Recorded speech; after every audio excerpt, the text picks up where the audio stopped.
audience, my friends, my family, and some people I do not know as well. Thank you all for coming out. We do have food in the back, wine in the back, and there's a bathroom as well in the back if you have to use the bathroom. So yeah, like she said, I am a poet, and I started off doing spoken word poetry, and I also prepared a poem for this book here tonight. So I wanted to start the event off with that. When I say poetry good, you say all the time. When I say all the time, you say poetry good. Poetry good? All the time. I said all the time. Poetry good. I said poetry good. All the time. I said all the time. Poetry good. What if we lived in a paradigm where African nations conquered Europe and enslaved Caucasians? What if a new land was built on the backs of white labor while demonizing those same humans for breathing? Would you understand then? Would you understand the plight of Black supremacy, because white supremacy is often overlooked? They erased our names, our languages, our religions, our gods and goddesses, and painted them all as evil. They said we were inferior. Many still treat us as such, as if our melanin is a curse. What if we did the same? Envision this. Another unarmed white man gunned down in the ghetto by police with minimal efforts to imprison their murderers. White on white crime surging the news outlets, reinforcing Blacks to believe they are savages.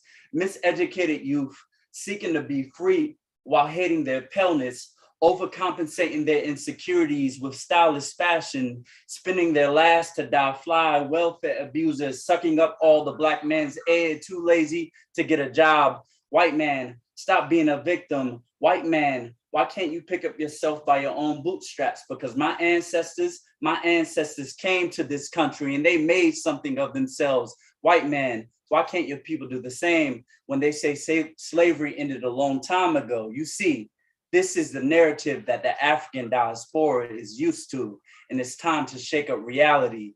The perspective of experiencing trauma ingrained in one's consciousness for generations. We have lived that for centuries. They will not understand unless they live theirs.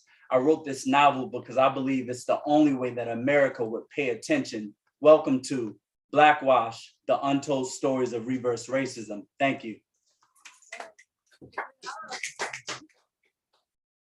That was a very poignant piece.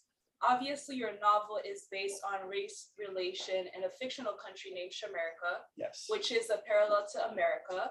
Who is your intended audience and what do you wish this book will accomplish? Yes, so my intended audience is everyone who's 14 and up. I believe at that age, you're already being taught some history and indoctrinated into a system already.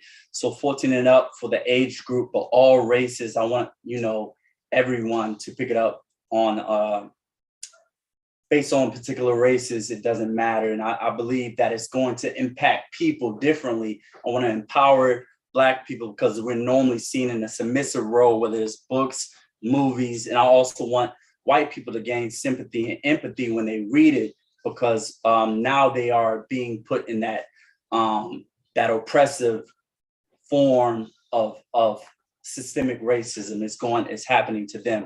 And I also definitely, scholars need to pick it up. Historians need to pick it up. College professors need to pick it up. And right now it's actually being reviewed at Howard to be used as anti-racism. So that's one big accomplishment that's going on for BlackWash, the Untold Stories of Reverse Racism. So we're going to focus a little bit about your cover and the book itself. Obviously, the cover is telling in itself. When a reader picks up the book, what was the idea behind having a Black hand covering a white young boy's face? Yes, so I feel as though in America, Black people are silenced. And that's again why I have a Black hand over a white person's face. We are silenced and we are not protected in this system. History shows it, present day society shows it. And I also wanted to use blonde-haired, blue-eyed European because throughout history, there were some ideologies where they said that was the purest race of European, or the purest race on the earth. So I wanted to make that point. when doing that. And based on the title of the novel, I'm sure you've gotten some pushback. Why reverse racism? Because a lot of people would consider that a myth. Yes, so I believe in today's society, the term reverse racism is somewhat used as a myth, because to be racist, you have to be powerful as well. And when Black people are prejudiced or racist, all we can do is name call. We can might can fight and be aggressive, which is bad in that sense. However, we have no power structure built around our racism, which, you know, again, no one should be racist, but that term reverse racism started becoming a thing during affirmative action, when that came around, and Black people were given benefits, even though we were left out of jobs forever, and we couldn't get into colleges. So when Black people started obtaining jobs and getting into colleges, and that became a thing where they would consider that being reverse racism by putting us in particular accolades. So yeah. And I think it's very important for us to remember that racism is power plus prejudice and discrimination. Yes. One cannot coexist without the other. Yes. So that's very important for us to note and for us to remember that when we talk about racism, that's really what it is about. So in the sense that you put it in your book, reverse racism is the aspect of having African Americans having that power, being in that position of power, and also be prejudiced against the inferior race in the book, which is white people. What are some passages in the book that you would like to read for us tonight? Yes, so I have 3 short excerpts that I would like to read tonight. And while I'm reading it, I hope you pick up on who I'm talking about and what I'm talking about.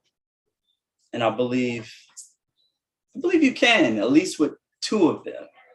One might be difficult, but Shamerica was not the only nation demonstrating the hatred for Europeans, as their enslavement was a worldwide practice. In 1814, Sabera Badia, a European white woman, was captured in France and taken to Tanzania for her unique skin complexion, petite buttocks, and tiny lips. She was then displayed at a museum where Blacks could observe her body while she modeled in a cage. Most Tanzanians have never seen a white person before, and even Africans who have seen whites never view one with her distinctive physical features. After Badia was deemed unusable, she was later released from the museum, spending the rest of her life in poverty. She began prostituting to survive and then died from STDs in 1815. After death, her body was dissected by Black scientists and donated to another museum to serve on display in various exhibits. Does anyone know who I'm talking about? You know who I'm talking about? Anyone else?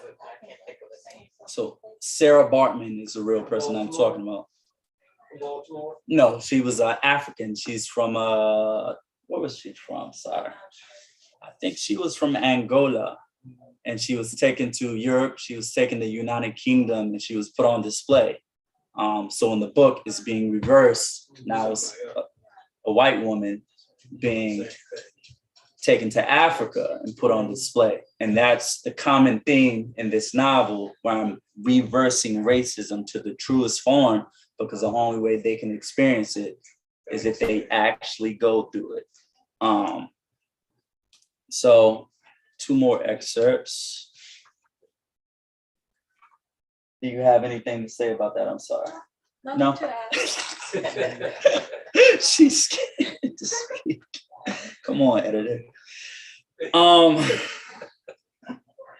The Europeans who obtained higher socioeconomic capital started creating thriving communities. The areas were few in number, but these locations began to populate. Most European neighborhoods were not advanced. However, these communities could prosper without Black influence and even compete with some African districts. They were equipped with their own pharmacies, hospitals, farms, grocery stores, schools, homes, libraries, public transportation, and train stations. Some towns even had their theater for entertainment. All the forms of modern technology were content in these areas except for the proper protection. The city nicknamed White Barrier Street was a very affluent community in Tokla, Ofagoma, until the bloody days. Y'all caught on already. Caught on already. Good. Until the bloody days of May 31st to June 1st, 1921. Prior to the massacre, it is said that a white man assaulted a Black woman on an elevator. Later, this was discovered to be an exaggerated story to authorities. However, after his arrest, it began an emotional response. Outside of the courthouse, he was taken to a group of fellow Europeans showed up to protect him, but were met with a larger number of furious Africans. Violence broke out and the whites were chased back into their community. Dark Doom diplomat members, who's that? Boom. She's laughing over there. Along with everything's being reversed. Dark Doom diplomat members, along with the American National Guard and African residents from a neighboring city, traveled into White Barrier Street aggressively and began a massacre. Women, men, the elderly, and children were all victims of the attack created by the mob.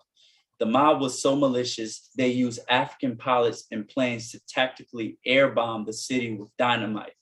Over 1,000 homes were ruined, many businesses were destroyed, and schools were burned down, leaving countless children orphaned. Hundreds of lives were lost during this horrible onslaught. Presently, the American nation has yet to make any attempts to reconcile the atrocity. Many people are not even aware of the event in history because the educational system routinely neglects to give sufficient attention to this issue. So Joe Biden did talk about this recently, but I published my book before that. So, and it shouldn't took from 1921 up until now to talk about it. Because again, it is definitely, atrocity in our history here being in America. And I feel, time and time again, and it happened. Every successful Black communities that have ever existed have either been destroyed or bombed, or people have been chased away. So it's things that we do need to talk about. Absolutely. Oh, you're talking now. So my last excerpt for the night is Marjani Sabaha, a feminist and the founder of Prepared Parenting in 1916, advocated for female reproductive rights. She strived to legalize abortion for all women, but through her own words, she has confirmed sinister agendas towards whites. Sabaha promoted eugenics by stating birth control weeds out those deemed unfit to have children, as well as those potential of life becoming unfit globally. She explained her theory to many officials, hoping that prepared parenting will help exterminate the Caucasian population. In 1926, she spoke at a Dark Doom diplomat rally discussing the agendas of her organization. Sabaha's work was supported and respected by one of Adolf Hammond's eugenics scientists. Among her most controversial writings in 1939, she wrote in a letter titled The Caucasian Project to Dr. Chaka Goya, another birth control and eugenics advocate, the following. It seems to me, from my experience, that while the Caucasians have great respect for Black doctors, they can get closer to their own members and more or less lay their cards on the table, which means their ignorance, superstitions, and doubts. The minister's work is also important, and also he should be trained perhaps by the Federation as to our ideas and the goals that we hope to reach. We don't want the word to go out that we want to exterminate the Caucasian population, and the minister is the man who can straighten out the idea if it ever occurs to any of their more rebellious members. Who am I talking about? You know? Planned Parenthood. Margaret Singer. Yeah, Margaret Singer. Margaret Yeah, Singer, yeah, and yeah, fortunately, we know about Margaret Singer and we know about Planned Parenthood, and that has done good for people. However, this is her exact origin story for Planned Parenthood. She created the organization to exterminate the Black population. And in my book, of course, is reversing it. And these are exact like letters written to, it was one of Hitler's scientists, and the Dark Doom diplomats, of course, is the KKK. She had a meeting with the KKK, and people do not know this history. So again, everything is documented. I have over 200 references in the novel, and I just, there's a lot of history that I skimmed through, and not skim through, it's not the right word. I don't know. I don't know right now. But yeah, there's a lot of history that I feel is deliberately left out of the American school system. And yeah, so I wanted to use that same history that is left out and reverse it. So now people can understand, and not only understand, but gain that empathy and sympathy for the Black injustices that has happened towards us. So. Obviously, this is a very intriguing concept, and you've chosen a very creative way to talk about race relations in America and to talk about the oppressive system that has existed for years and still continue to exist. What are some topics that were important for you to include in the book? Yeah, so like the Margaret Singer topic, exposing that information was definitely influential to me. But also Black leaders and Black kings from Africa prior to being enslaved, because I feel as though we only know about slavery. That's all we're taught about in America's school system is slavery. And if you grow up thinking you're a slave, or that's your only origin, you already think you're inferior. So in the book, I talk about people like King Mansa Musa, who was a Mali king during the 1300s. And they also say he was the wealthiest person during the time period of the world. And he is a philanthropist. And he took a journey around some countries, some African countries, and into Europe, and he gave out gold. And they said he gave out so much gold, he threw off the economy in the land. I also talk about women who were fierce leaders like Queen Nazinga. She was the queen of Angola during the 1600s, and she fought against the Portuguese and defended her land from the Portuguese who were trying to colonize her land. Also present day people who are still alive, Jane Elliott, who's a white professor. She's a white, she started off as an elementary school teacher, and she did studies on white students, and she would treat them differently based on their eye color. So it was the brown eyes, Black eyes versus people who had blue eyes, and she would treat people with brown eyes and Black eyes better than she would treat the blue-eyed individuals, so that they can experience racism. And these are majority white students. She did have some Black students in her classroom as well, and other ethnicities, but it was done so they can be taught, biological, like based on your biological differences, these people are being treated differently. And she took her experiment to Oprah as well. And it's been a lot of places. She's been she's gained notoriety. Sorry. So yeah, I include people of all walks of life. I as far as history goes, contemporary society, as well as historical events. And yeah. Yeah, and I remember watching that Jane Elliott experiment on the Oprah show. People got really upset when they realized they were treated differently based on their hair color or eye color at the time. And that was just in a matter of just hours. Yeah. So imagine us going through it for years and years throughout slavery, throughout Jim Crow. And yeah, so it's rough. It's rough. It's rough.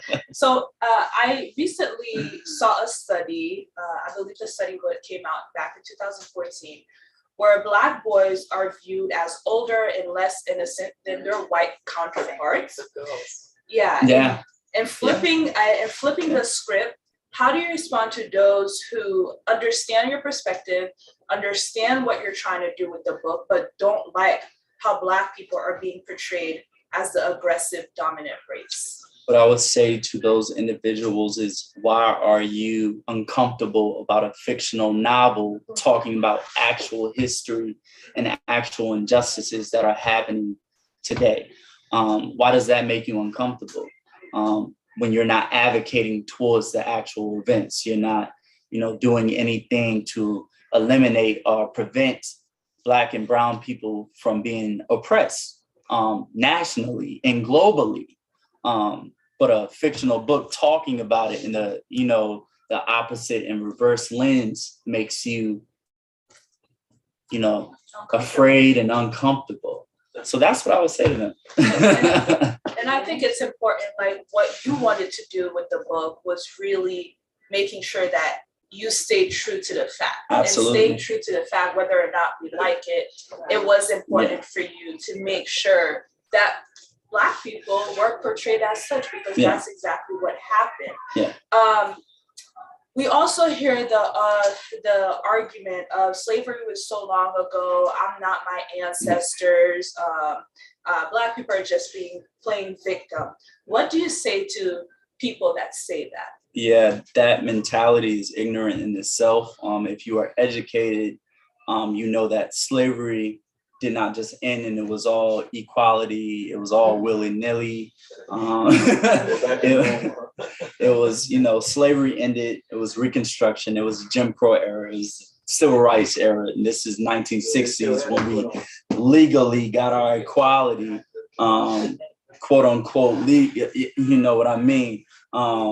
And if you study, that during those times, we weren't even able to, participate in the same benefits that white people were able to obtain. We couldn't get business loans. We couldn't have housing loans. We couldn't live in, areas that have ample opportunities. And even if you were in war, if you fought for the military, you could not participate in the GI Bill before Vietnam War. So they were able to obtain generational wealth, 400 years of generational wealth that we were not able to obtain. So yeah, slavery ended a long time ago, but there's so many symptoms of slavery that no one wants to acknowledge. So yeah. And in your book, there's an example that I think is very important to point out. You say that veterans, when they go to war and they experience trauma, whether they see something in combat or they talk about it, when they come back home, they're given the resources and the tools necessary to be able to integrate back into society. Yes. And with slavery, unfortunately, we were never given any type of tools, any type of resources, whether it would be things as simple as therapy, to just go ahead and deal with that trauma. And what we see, and we've read a book from Dr. George Roy, Post-Traumatic Slave Syndrome, which is a thing. And it's generational trauma. And until we are able to heal from that trauma, we're going to keep on repeating history. Exactly. It's not done purposefully, but it's because we haven't been able to heal. We haven't been able to heal from that. So even when people say it was so long ago, yes, it may have been long ago, but we weren't ever given the proper ability, avenues the proper avenues to be heal. able to heal from that trauma. Your novel discusses a lot of terms that many are unfamiliar with, including myself prior to reading. And one of my favorite terms in the book is called Kryptomania. I actually never heard of that word before until I read the book. So why don't you go ahead and tell the audience what is Kryptomania? So Drapetomania is a term given by psychologists to slaves during, slavery, for Africans who would try to escape from the plantation. So, and this term meant that they were insane for trying to leave the plantation. So literally, if you're enslaved, you're trying to do something better for your life, you're trying to gain freedom, but you had people who thought they were so superior and you were so inferior that you left the slave plantation meant you were crazy. And that same psychologist also is the reason why lazy was deemed a thing during Jim Crow, where they would say Black people were lazy, and we were considered lazy during slavery, even though we weren't working for money. We were forced to do everything on the plantation, but we were considered lazy. So it's cognitive dissonance. That is the definition of cognitive dissonance. And Dr. Joy DeGroy, in her book, Post-Traumatic Slave Syndrome, it talks about that a lot. But yeah. And it was science that was not rooted in science. Yeah, racist pseudoscience. Yeah. Racist pseudoscience. Yeah. How does re-examining this history help us understand our culture now?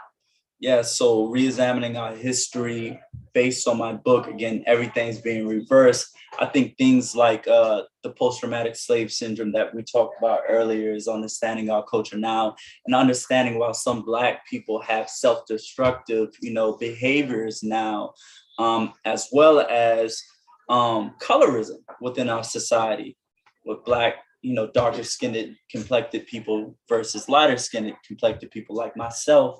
I hope we are getting out of that right now. I think we are and have been getting out of that mentality. I think so. Shaking your head over there.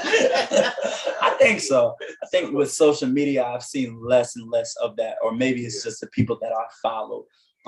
But I feel as though Black people have been getting out of colorism. However, in my book, I use colorism against them as well, and it's based on the paler you are, the worse you are treated, and the more olive-skinned European, the better you are treated. Yes. Yeah. And the blonde-haired, blue-eyed, worse you were treated versus a Black, brown-eyed, and brunette European. So and that was the better you were treated, and that was all on, and during enslavement. So the same stuff perpetuated amongst that society in my book. So yeah. And these days, we've been hearing a lot about critical race theory in the news. It's a thing. And anti-truth bills have been passed in more than 25 states. What do you think about that? Because the threat is a lot of Black authors are being pulled from school. So what are your thoughts on critical race theory? Yeah, so critical race theory is a joke, how they try to portray it. It is definitely a thing, but it's a collegiate course. Literally, critical race theory is a collegiate course where they're being taught in elementary school and high school is not critical race theory. They're literally just being taught Black history, the injustices and the achievements of Black history as well, like Martin Luther King and Harriet Tubman and Malcolm X, and these people who support them taking out critical race theory do not want any education dealing with slavery, the achievements. They try to consider slavery as indentured servitude and not chattel slavery. And this has been passed in 25 states. Like literally, they're trying to take out our history. They're trying to take out a lot of stuff. And Michigan the other day on the internet. Yeah. She went off on him. So, yeah. So don't blame me. Let them learn it. They don't Exactly. They won't know it. Exactly. Don't try to take it away from them, but it's history. Exactly. It is history. And they try to say that, well, yes, it is important, but they try to say that it will create guilt. Right. It will create. Like they had nothing to do with it. Yeah. It's about taking advantage of the circumstances. Yeah. That's all. Taking advantage of the circumstances where they're able to change the topic, change it politically and everything. Just take advantage. Absolutely. And we definitely have to be careful about doing that, because what happens, there are instances. Just the other day, I saw a video of a teenager saying that Martin Luther King ended slavery. Yes. So it's, You saw that? Yeah. That so happened.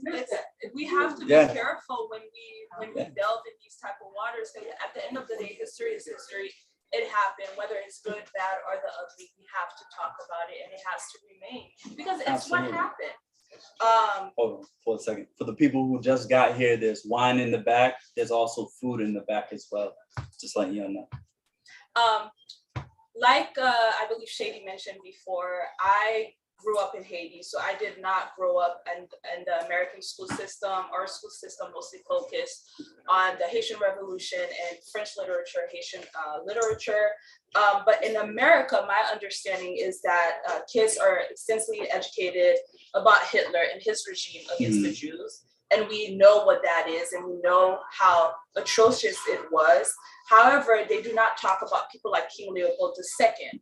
You briefly discussed him in your introduction. Why did you think it was important for us to know his history? Yeah, so King Leopold II, he was the king of Belgium, and he went into Congo. He colonized Congo, and he did it for natural resources, rubber, metals, coltan, and some other things. And during that colonization, he killed off over 10 million African Congolese people. And Hitler killed off over 10 million Jews. So why is one looked at as the most evil person in history and not the other, when if you accumulate the extermination, the genocide, it's on the same level, but you're not taught about King Leopold and what he did to the people. You're not taught about that because they're African people. This one's deliberately left out. Yeah, and some are gonna say, well, it's not our history. Why should we care? But we care about the Holocaust. Yeah. We care about the Jews. So, Yeah. like I said, Yeah, exactly. It's not our history. Regardless, they're both evil. Bottom Yeah, line, they're exactly. evil. Talk about when we couldn't come. Yeah. Yeah. In your book, you fictionalized Europe being dominated by Africans. When reading, I noticed you name a country, South Europe, which is the equivalent to South Africa. And learning from what the Truth and Reconciliation Commission did for their country, do you deem that a similar commission would be beneficial for race relations in America? Absolutely. So the Truth and Reconciliation Commission in South Africa put white people and Black people or Africans in the South, I was about to say South Europeans, as it is in my book, but the white South Africans, they made them face racism head on and talk about the issues and, you know, not ignore the issues, not ignore the problem in the history, like I feel America continues to do. We aren't educated about, you know, the extent of slavery, and as well as we're not, you know, educated about what's happening now. And it continues to happen because, again, we haven't healed from it. No one wants to talk about it. And that's the only way you can move forward as people, if we come together and talk about it. So, yeah, in South Africa, they did that. And in my book, I talk about that commission as well. And it happened right after Nelson Mandela as well. So Right after apartheid. Yeah. And a lot of people found that the Truth and Reconciliation Commission was very beneficial in the healing aspect of it, and they deemed it very successful. The only flaw that some found that it had was the fact that it did not give any type of reparations to Black South African. Does your book speak on reparation? And Absolutely. If so, how do you think it will be beneficial for foundational Black Americans? I said I was gonna flip the table at that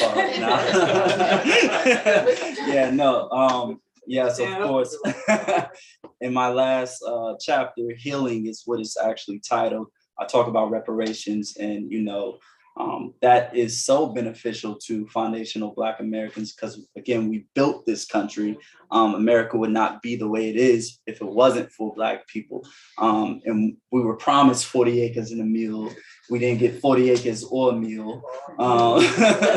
So these reparations could be some form of land, some form of, if it doesn't even have to be money, it can be something that they give us that's tangible other than, a coin or Juneteenth, the holiday.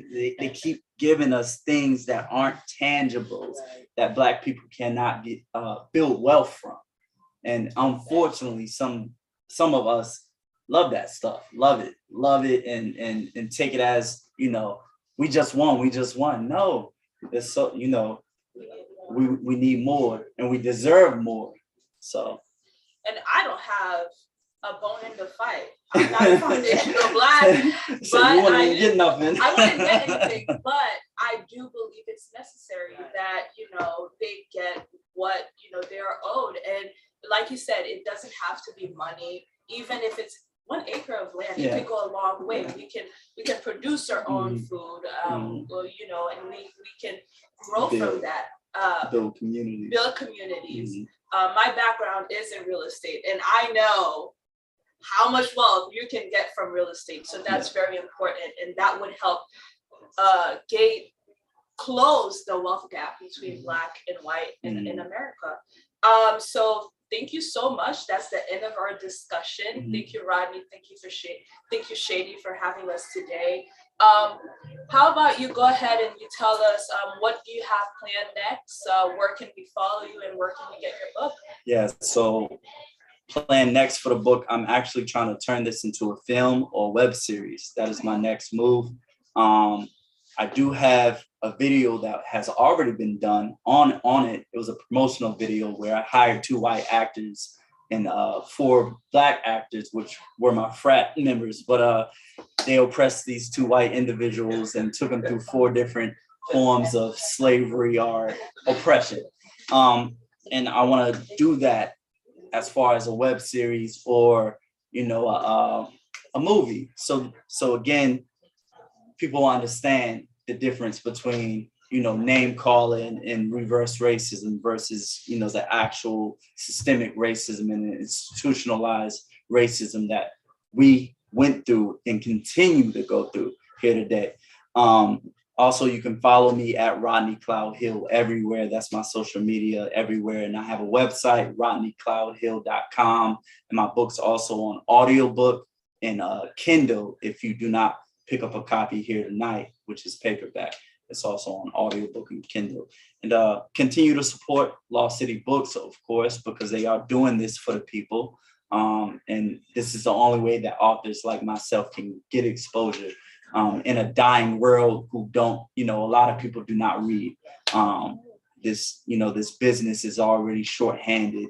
But yeah, so we're opening up the floor for questions. If you would like to talk, have any questions? Yeah. I have 2. For folks who have connection with churches or other bookstores across the city, colleges, would you stay around for people to grab your ear and to see if you're interested in doing other venues? Absolutely. Okay. Absolutely. And the second thing is that I'm from South Carolina, and I was in Charleston, and there was a buggy ride around the marketplace in Charleston, and the marketplace is like right on the harbor. So enslaved Africans were literally taken 5 blocks away and put on sale. So there was a tour buggy, must have had about maybe 8 to 12 Caucasians on it. And I heard the tour guide said, this is where slaves were killed, and slaves were this, and slaves were that. I was that far from saying no one is born a slave. Slave, you're African. Exactly. We were free. You're people. You enslaved us. Yeah. Okay, twisted. Yeah. So how do you engage? I couldn't do it because I would have been there. Yeah. Right. And it would have came off as being a black man. But so how do you engage with folks given your book? Yeah. Who are either dominant culture or the minority culture who think of our ancestors as slaves instead of enslaved people. Well, fortunately, I haven't had, really a negative experience when it comes to my book. However, when I was in the Air Force, I've been told to go back to Africa because of my first poetry book. I have a lot of poems in that book that talks about systemic oppression and racism. So I've dealt with physical, altercations where people have said things that I had to, but that's not the right way to do it. Violence is not the answer. That was young. She's like, oh no. Okay, shit. I could have taken half of the people on that, Yeah. on that tour. I could have taken half of them. I don't know. You have to learn how to educate them in ways where they can reciprocate it, where they can understand it. But unfortunately, people don't want to, they don't want to hear it. If it's not coming from, another dominant person, if it's not being educated in the school system, they don't believe it. This is conspiracy, even though everything is documented. What I'm talking about in this book would be labeled conspiracy. Yeah. So, any more questions? So speaking of that, something that's really notable these days that Alexandra, you mentioned a little bit earlier, is that the public discussion and the public discourse about race and racism in the United States has taken these huge steps back in the past couple of years. And we can maybe attribute probably a lot of that to the Trump presidency. And the campaign, the national campaign against facts and information that happened because of it. But I wonder if you have thoughts on this sort of regression that is happening when it comes to education, not just about race and racism, but just history and facts and how that affects our progress as a nation and as a culture. Yeah. So again, in my book, everything's not just about racism. I'm talking about, historical context where Black people achieve great, significant things. But again, it's being reversed in the book where now it's white people. So when you're hindering, information, you are hindering your people. So you're hindering our thought process. Again, I believe, for my school, my educational brought up, when I was brought up in high school or even elementary school, I wasn't taught anything, about Black history other than Martin Luther King, Harriet Tubman. That's it. No Malcolm X, no Black Panther Party, nothing about Africa. And that in itself, we are African, point blank period. We come from Africa, and they disassociate us with the continent when they don't teach us anything about it. So you are indoctrinated into a system where now all you know is what we have done here or what we've been through here. And for the most part, that's all negative things. So, you said what? More reading? Say it. More reading. Yeah, what do you mean by that? Read more, like the misinformation. Oh, yeah. I guess it would be like, to do your own research and fact check everything. Do your best to try to fact check what you're reading. So, and don't take anything at face value either. Like, we have the internet now. We do have tools. We're able, which are tools that we didn't have before. We're able to do our own research and educate ourselves. Agreed. Unfortunately, people aren't, you can't learn things that you don't know. Well, there's that too. That's the only negative thing with that is you don't, if you don't know it, you can't look it up because you don't know it in the first place. So yeah, I hope I answered your question. I'm sorry. Come on, questions. I just got a question, and I might have to get it all right, but can you imagine if, like you said, the Europeans would have been enslaved, they came to another country, didn't get no education, didn't get none of that, just like we did from Africa, and we'll get no education, and we behind. Yeah, but the Africans were still getting their education. They were still in, still getting learning, still getting that culture. And you see them now prospering. Can you imagine if it was the way around with the Caucasians in our shoes and lost their education for 400 years and couldn't get learned up. So can you that's that reverse racism. When Yeah. you imagine how they would be. I did imagine it. I did imagine it. That's why I wrote it. I'll give you that example of how Yeah. it was the Yeah. way around. Because we lost when they brought us over here. Yeah. We lost our education because Lost we couldn't learn everything. anything. Lost Couldn't learn everything. anything. We couldn't, we never couldn't our culture because we didn't want to have with it. Mhm. So it's like you said. Yeah. And we understand it. We're empathetic. So that's the whole point behind the book is for Caucasians to be able to put themselves in that position Exactly. and say, wow, what if it were me? Like my family came here and I don't know anything about my culture. Mhm. I kind of understand why, you know, X, Y, and Z is happening. Mhm. Agree. I think you touched upon this a little bit when you started your discussion, but can you say a little bit more about what was the impetus that got you to write the book? Just, I guess, the education that I received after I left high school and the research that I learned on my own. I want to say I'm 32 now. At the age of 24, I think I started diving in, you know, different aspects of education, going through books, reading books, watching documentaries, and just learning about us. And again, that's how I learned a lot of, you know, our achievements, not even just slavery, just our achievements from Mansa Musa to Queen Nazinga, like I mentioned, and then so on and so forth. There's African tribes that are being studied by European scientists today because of certain things that they were able to do in Africa and continue to do in Africa. I know the Bantu tribe is one of the people right now that I'm thinking about, as well as the Mali tribe, the Dogons in Mali. You know about the Dogons? The Dogons, they literally, so these people, again, you can look it up. Don't believe what I say. I'm gonna take this from Kaba Kamine, who's my scholar. I love this dude, Hiawatha Kamine. But he says, don't believe what I say, research what I say. So the Dogon tribe, this tribe in Mali, who they don't have anything in their culture that we would consider modern technology. However, they know about solar systems that we can't even see with the naked eye. And science proved that there's two solar systems, Sirius A and Sirius B, that our sun gets our energy from, and they know about it. And how do you explain this information, like without, you know? But again, we aren't taught this information.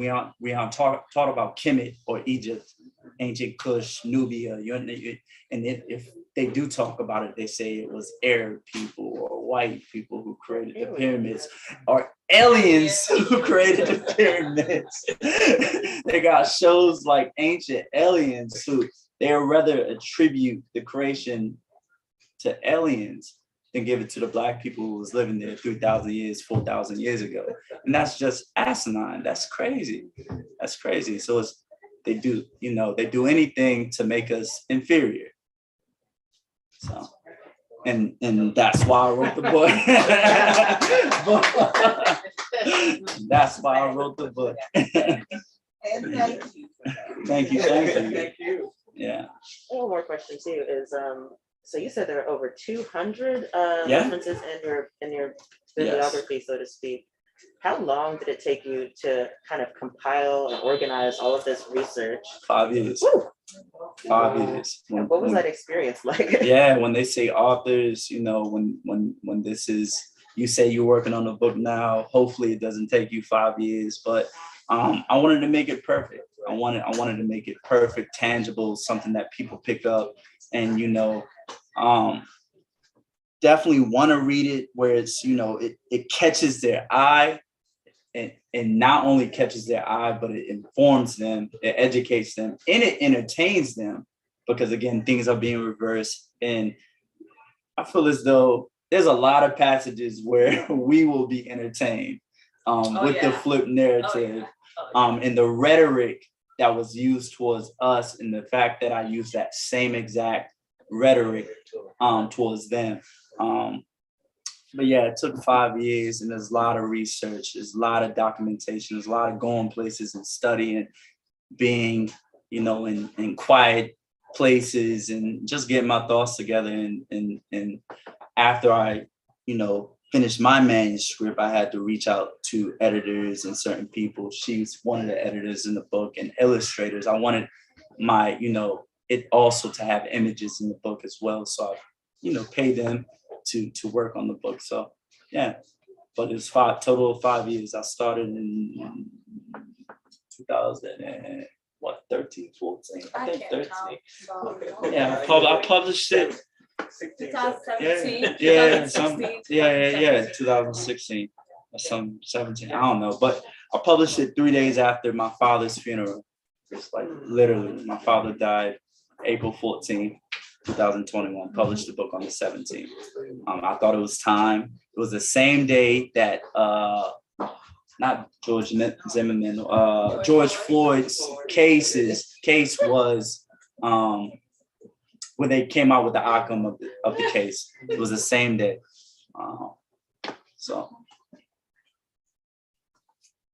Hi, so with this journey with you, you know, like doing your research, what's the conclusion that you kind of drawn or that you can draw to kind of reestablish, you know, us as Blacks or foundational Blacks here, how we can reestablish the momentum that we had back in the 60s, now, and how we can continue to progress and, you know, move in that path? That's a great question. Unification being one, knowledge of self being another. But it takes unification, man. I feel like if we unified, that would be the simplest thing to do, but unfortunately, it's the hardest thing to do for some of us. We beef amongst ourselves, and I feel as though we were taught to be this way. It's a form, part of post-traumatic slave syndrome. So to get back to the 60s, it's gonna take a lot. Education, which is self-explanatory, unification, knowledge of self, the willingness to do it. Hopefully it doesn't take, you know, a detrimental action for us to do that.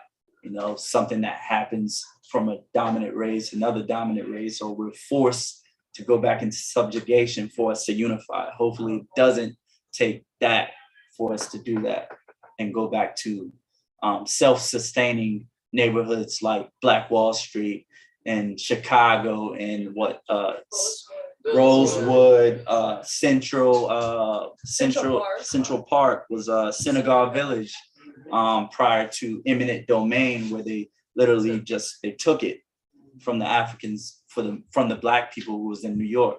They just took the land, and there was flourishing communities, and we had this everywhere. So it's just, I don't know. Yeah. Hopefully we can get to it. Yeah. What else? What do you think in our present situation with all this racism and reverse racism, forward racism? Angles. I mean, it's off the hook racism. I don't know. I feel as though my book, I'm just trying to, you know, do my part as I can, what I thought or think could help, you know, persuade white people to look at it differently. Of course, we still need to, you know, unify and have agendas and do things to build ourselves, support one another, support Black businesses, and stop killing each other, even though that is, I hate having to say that, because white on white crime exists as well, and that in itself is just, what you see on TV is black on black. That's just propaganda. White on white crime exists on a higher level than black on black crime, but if you just looked at news all day, it would just be Black people killing Black people. So yeah, unfortunately I have to say that, but still be a good thing if we stop killing ourselves as well. So stop killing ourselves. Black Lives Matter. Don't kill each other. You know, just do what we need to do to be in better positions. Because at the end of the day, we don't even have to worry about anybody else. If we can get our stuff together, we wouldn't have to worry about anybody else. So yeah.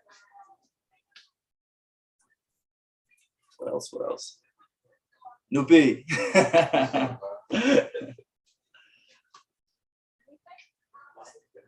So on that note, I think it's very interesting to read through your book and read through all of the historical examples of not just the sort of violence and hardships that Black Americans have faced, but also some of the more insidious and tricky ways that Black empowerment and Black advancement has been dismantled. Like an example that comes to mind was COINTELPRO. Yeah.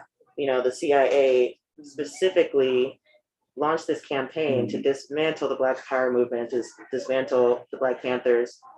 And if you look at the records, it's all there in the FBI and CIA, where they explicitly say, "Oh, we're going to tear down this people and tear down this organization that Black people had created."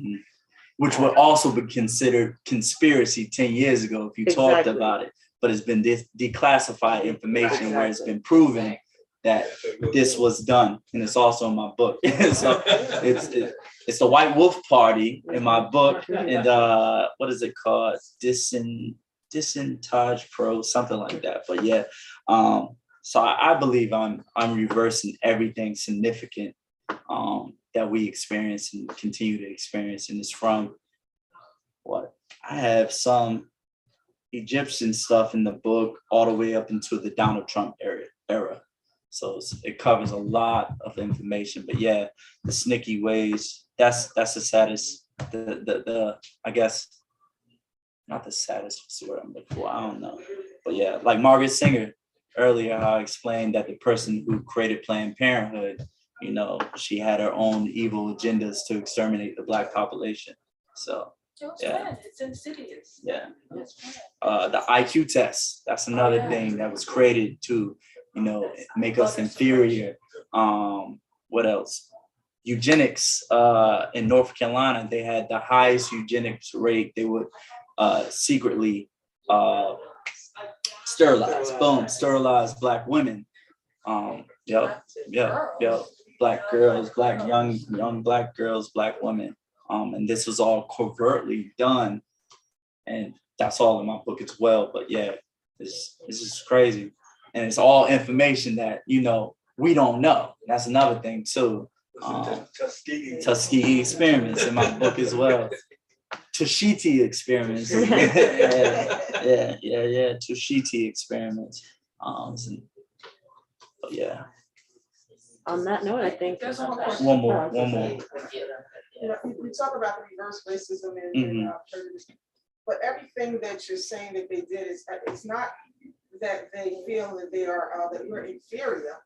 To me, it shows that we are superior. We really are superior. Yeah. I mean, absolutely. If we're so inferior, then why do they go through so much?